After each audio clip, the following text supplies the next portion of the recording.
नमस्कार दोस्तों, आप सभी का स्वागत है आज के हमारे इस वीडियो में। मैं हूं आपका दोस्त और होस्ट भाविन टाक, आप सभी का स्वागत करता हूं।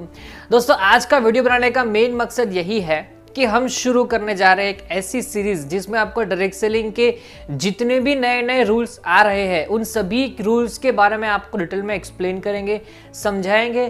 Technical point of view, logical point of view, psychological point of view, सब कुछ हम आपके साथ शेयर करने वाले हैं। तो दोस्तों, ये पहला वीडियो है। आज मैं आपको यही बताना चाहता हूँ कि नेटवर्क मार्केटिंग डायरेक्ट सेलिंग के ऊपर जो जो रूल्स आए हैं, तो इतनी सारी नेगेटिविटी क्यों आई, इतनी सारी नेगेटिविटी क्यों आई, उसके बहुत सारे रीजंस है, लेकिन कुछ रीजंस मैं आपको बताऊंगा। सबसे पहली चीज कि इंडिया में जितनी भी डायरेक्ट सेलिंग कंपनी चल रही है वो सारी की सारी कंपनी फ्रॉड नहीं है, लेकिन जितनी भी कंपनी फ्रॉड है उन सभी कंपनी का कैटेगरी लिस्ट आप देखेंगे तो उन सभी कंपनी की कैटेगरी है डायरेक्ट सेलिंग नेटवर्क मार्केटिंग। इसीलिए नेटवर्क मार्केटिंग के ऊपर कुछ लोग जो है वो नेगेटिव तरीके से देखते हैं।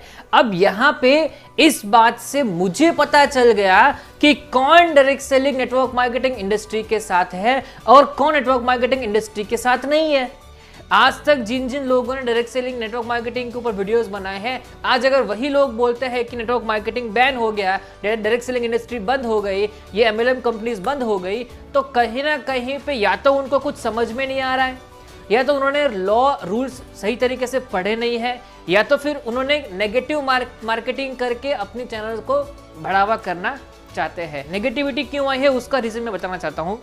नेटवर्क मार्केटिंग इंडस्ट्री में जितनी भी कंपनीज आज चल रही है उसमें से कितने परसेंट कंपनी जेन्युइन होगी और कितने परसेंट कंपनी इलीगल एक्टिविटी कर रही होगी, like money rotation, money circulation. आपको पता होगा मोर देन 80% कंपनीज ऐसी होती है जो मार्केट में मनी सर्कुलेशन करते हैं या फिर टैक्स वगैरह रेगुलर पे नहीं करते हैं।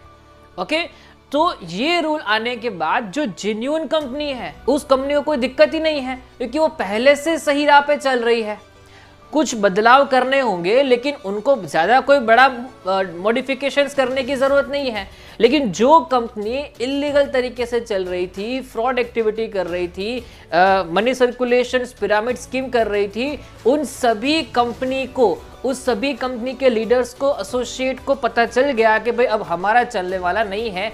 इसीलिए उन लोगों ने कहीं ना कहीं पे ऐसी नेगेटिविटी फैलाई है। अब ये नेगेटिविटी क्यों फैली है? क्योंकि ज्यादातर कंपनीज नेगेटिव कंपनीज है और बहुत ही कम कंपनीज पॉजिटिव है। तो बेशक है जिसका पल्ला भारी होगा वही नीचे जाएगा।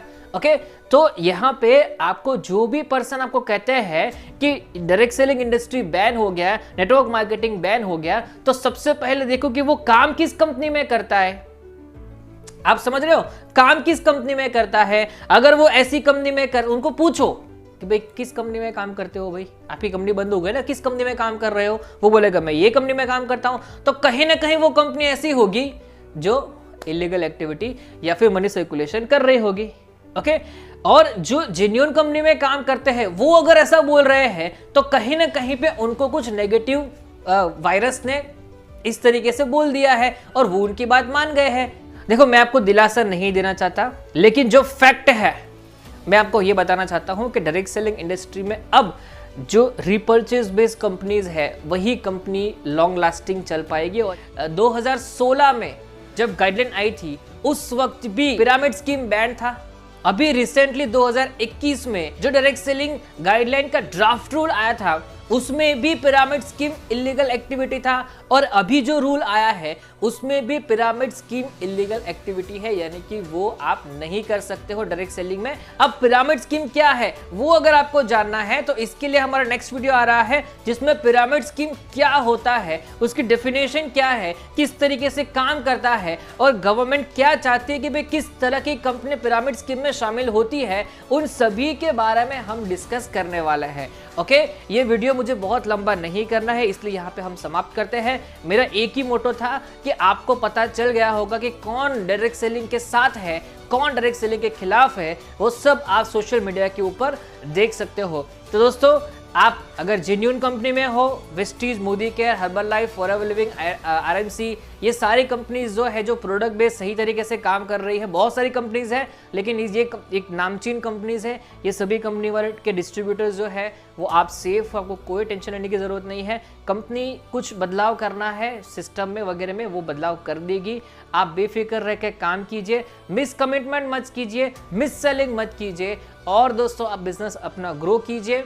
मिलते हैं अगले वीडियो में पिरामिड स्कीम क्या है उस सवाल के जवाब के साथ। थैंक यू, धन्यवाद, जय हिंद, जय भारत।